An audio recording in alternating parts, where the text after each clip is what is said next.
Olá, pessoal. Mais um domingo para o nosso Livro dos Médiuns. E hoje indo para a nossa aula 8 com o Marco Bechara. Marco, seja muito bem-vindo. Atman Namastê, vamos colocar a minha apresentação.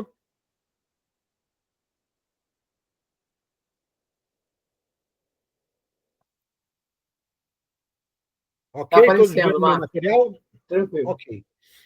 Vamos lá. Lembrando aí, na aula passada, nós, na aula 7, explicamos, ou seja, corroboramos como os espíritos se utilizam do ectoplasma somado ao seu próprio fluido perispiritual, unificando tudo no fluido universal. A partir desse mix é que eles conseguem fazer movimentações e o que a gente chama de manifestações físicas. Então, na aula passada, nós vimos isso. Nesta aula, nós vamos falar das manifestações inteligentes, que é o capítulo 3 do Livro dos Médiuns, que vai do item 65 até o item 71, ok? Então, vamos iniciar a nossa aula esperando que o entendimento seja não só com a mente, mas principalmente com o coração. Vamos fazer uma reflexão. Eu sempre gosto, né? Você já deve ter visto que eu gosto desta reflexão inicial. É um texto budista, tá? Sobre a relação do trabalho e o lazer. E por que eu estou trazendo isso? Por que você está trazendo isso? Porque é uma hipótese que eu tenho para a produção de Kardec. Tá? Kardec, quando codifica a doutrina espírita, e ele codifica em muito pouco tempo, né? Foram 13 anos de trabalho, contínuo praticamente, foram só 13 anos, ele tinha, na minha visão, esta forma de entender essa relação entre trabalho e lazer. Então, o que diz aqui esse texto budista? O mestre na arte da vida faz pouca distinção entre o seu trabalho e o seu lazer, entre a sua mente e o seu corpo, entre a sua educação e a sua recreação, entre o seu amor e a sua religião. Ele dificilmente sabe distinguir um corpo do outro. Ele simplesmente persegue sua visão de excelência em tudo que faz, deixando para os outros a decisão de saber se está trabalhando ou se divertindo. Ele acha que está sempre fazendo as duas coisas simultaneamente. Somado a tudo isso, a gente tem que, né, lembrar que, além de tudo isso que, na minha opinião, Kardec conseguia fazer, tinha a espiritualidade que o motivava e o orientava. Então, fica aí a reflexão para a gente iniciar esta aula sobre os fenômenos inteligentes. Vamos ver o que é uma manifestação inteligente. No Espiritismo, as manifestações inteligentes são aquelas que revelam um pensamento ou uma vontade. Elas podem ser físicas ou visuais, ou seja, são respostas a perguntas faladas ou pensadas. A forma de resposta pode variar: número de batidas, movimento para um lado ou para o outro, área especificada, atendendo a comandos, apontando letras e formando palavras. Marco, essa definição ela é extremamente genérica. Por quê? Porque ela aborda todas as possibilidades de manifestações inteligentes que Kardec conseguiu comprovar. Ok? Vamos ver como isso se desdobra. Uma manifestação inteligente no Espiritismo é o espírito na erraticidade, ou seja, ele já está desencarnado, dando vazão ao seu pensamento e agindo através da matéria, comprovando que após a morte física, o espírito mantém sua individualidade e conhecimento. Então, né, o fato que a gente chama de morte nada mais é do que um estágio de transição, onde a gente perde o corpo físico, porém continuamos com a nossa individualidade, as mesmas virtudes, os mesmos defeitos, os mesmos vícios, a mesma personalidade. Puxa vida, não muda nada, Marco? Não.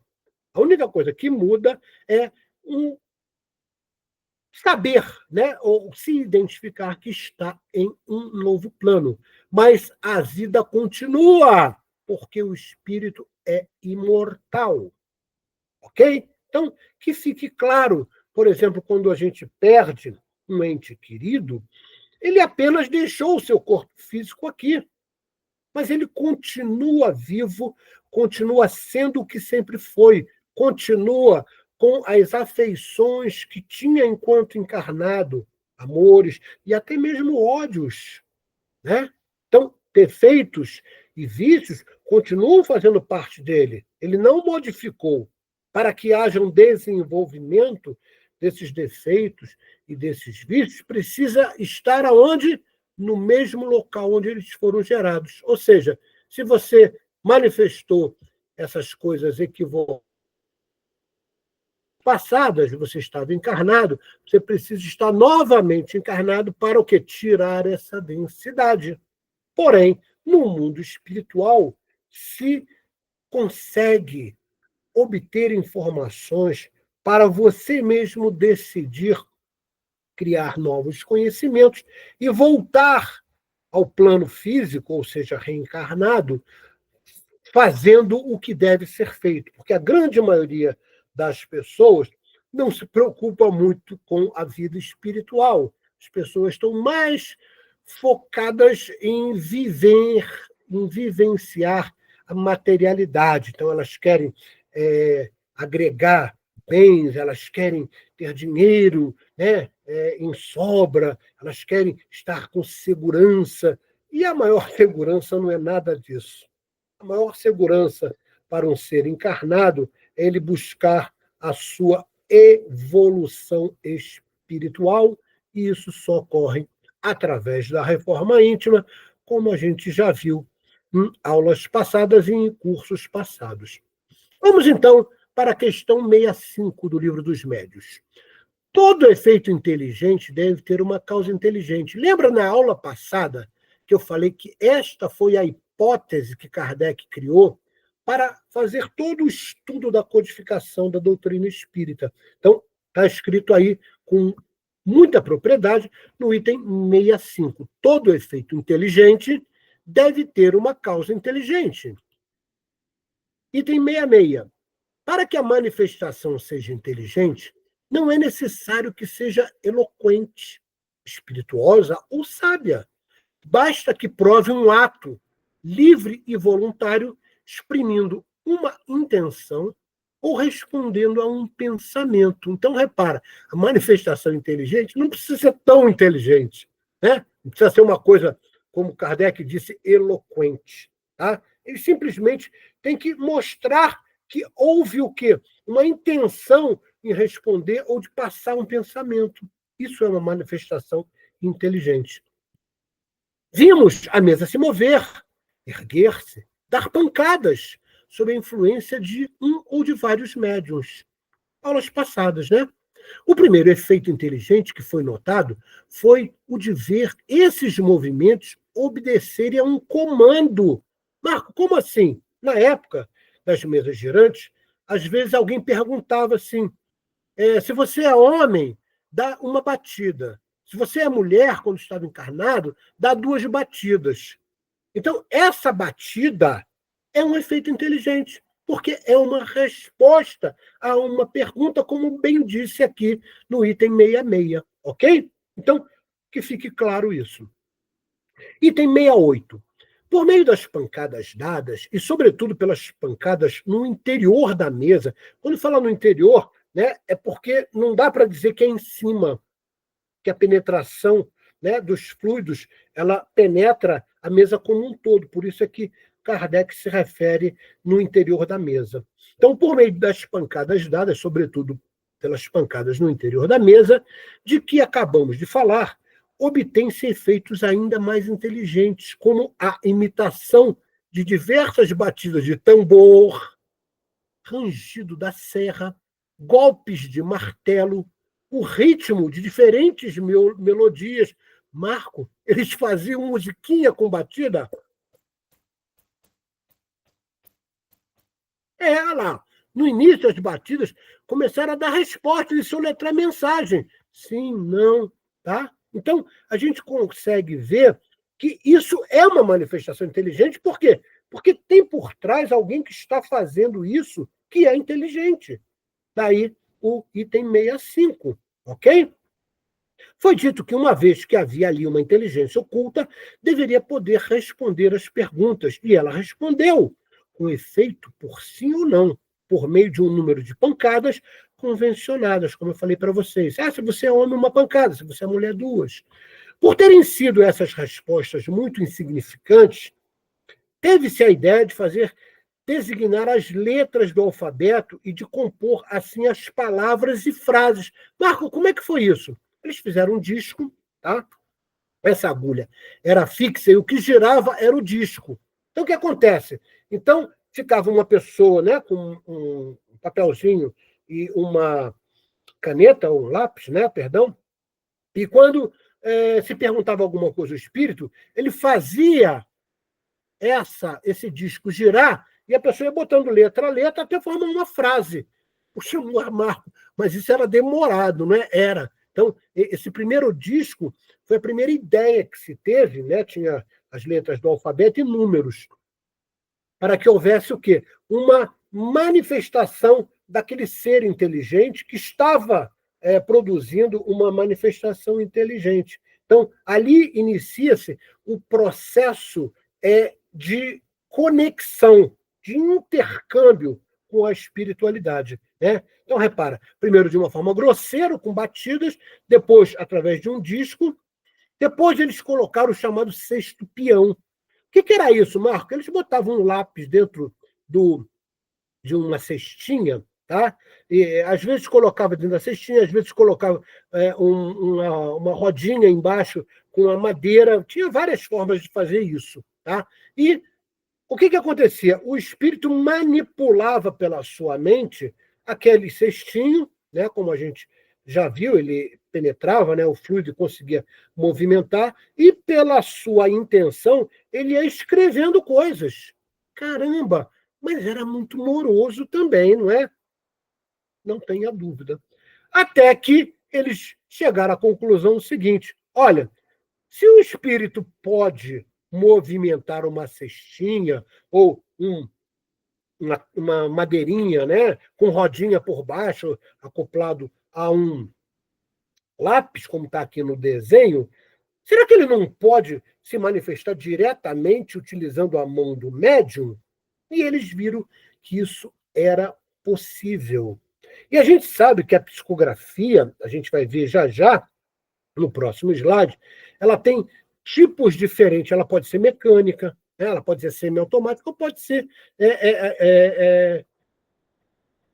completamente consciente. Ela pode ser semiconsciente, consciente ou automática. Essa automática é o que a gente chama de mecânica. Né? Como é que isso acontece, Marco? Vamos entender. Tá? Item 69. Esses fatos renovados, ou seja, essas conclusões que eles começaram a verificar, né, desse avanço da possibilidade de intercâmbio, à vontade por milhares de pessoas e em todos os países. Isso não estava acontecendo só na França, era na Europa inteira, nos Estados Unidos. Tá? Não poderiam deixar dúvidas sobre a natureza inteligente das manifestações. Foi então que surgiu um novo sistema, segundo o qual essa inteligência não seria outra senão a do médium, do interrogante ou mesmo dos assistentes. Ou seja, começaram a utilizar o próprio médium, ou seja, utilizar a mão do médium, né, num conceito que eu vou explicar já já, através da conexão do fluido, através principalmente do chakra humeral, que pega o plexo humeral e faz a movimentação do braço. É desta forma que a psicografia mecânica se faz. Então, escrevendo essas coisas, né, fora da capacidade intelectual do médium, e mesmo em idiomas ignorados por ele, ou relatando fatos desconhecidos de todos. Marco, o que esse finalzinho está dizendo? Que, na realidade, começaram, por exemplo, estava na França, todo mundo falava francês, e aí a resposta vinha em alemão, a resposta vinha em hebraico, A resposta vinha em inglês. Tá? Então, eles começaram a ver que o médium não tinha aquela capacidade, ele não conhecia aquela língua. Tá? Então, ele falou assim, opa, peraí, tem alguma inteligência por trás do médium que está fazendo isso. Então, repara, foi um processo evolutivo. Então, não era só trazer conhecimentos ou fatos que eram desconhecidos por todos, mas eram também outros idiomas que o médium simplesmente não conhecia. Marco, isso ocorre até hoje? Hoje não é mais necessário. Esses efeitos fizeram parte da história do Espiritismo para comprovar que eles eram verdadeiros. Hoje não é mais necessário, tá certo? Da mesma forma que o médium era chamado nessa época, e até bem pouco tempo atrás, algumas décadas atrás, era chamado de instrumento. Na Umbanda dizia que era cavalo, tá? Que deveria ser montado. Hoje não é nada mais disso. Hoje é mediunidade de parceria. O médium tem que estudar. O médium tem que ter propriedades cognitivas que afinizem com o espírito que vai lhe passar a comunicação, seja através de uma psicografia, seja através de uma inspiração e demais formas, de intercâmbio entre o mundo espiritual e o mundo dos encarnados. Então, aqui estão os 3 tipos de psicografia. A mecânica, como eu falei para vocês, que ocorre exatamente pela vontade, pelo pensamento,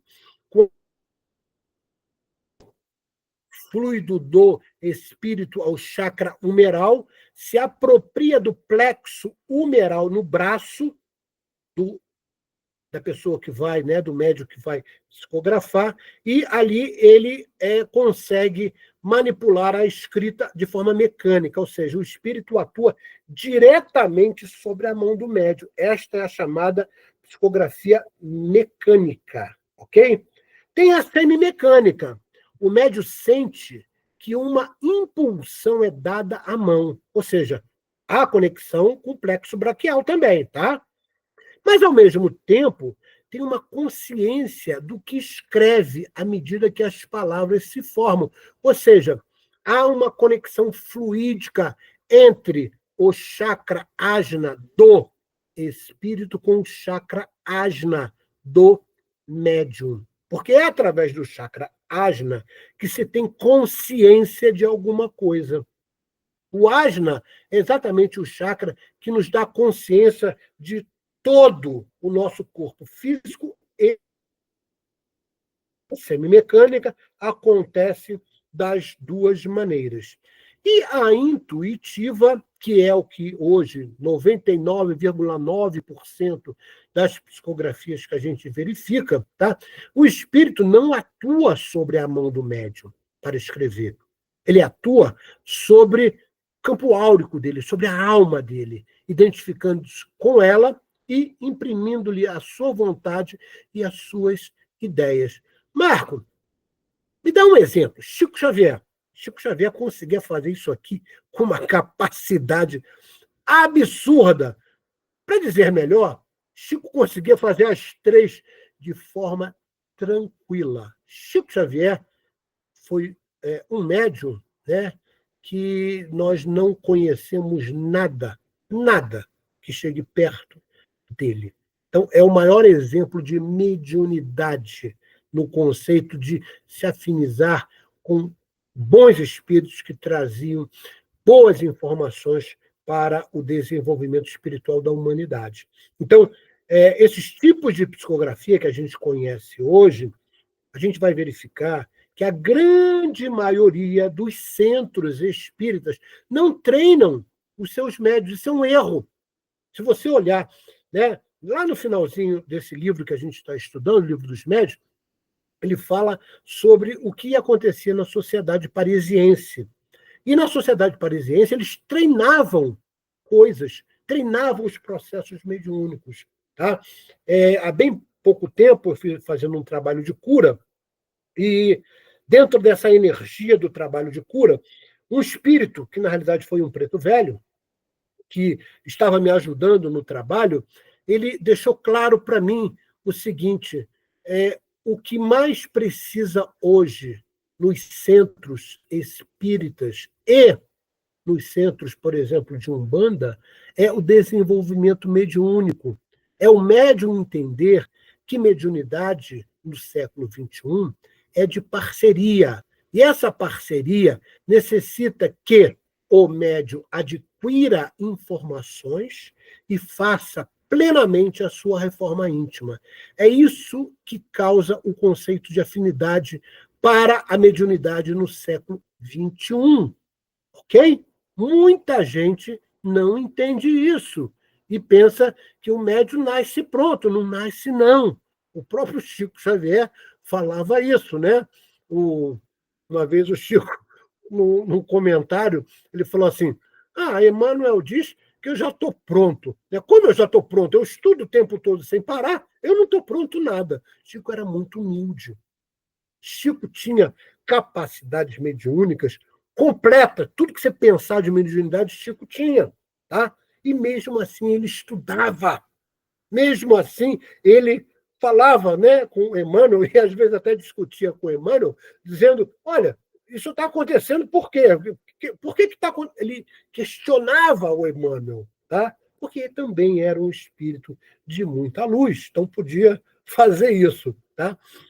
Os exemplos são tão numerosos, é quase impossível que alguém que tenha se ocupado um pouco só com as comunicações espíritas, dele não tenha sido muitas vezes testemunha.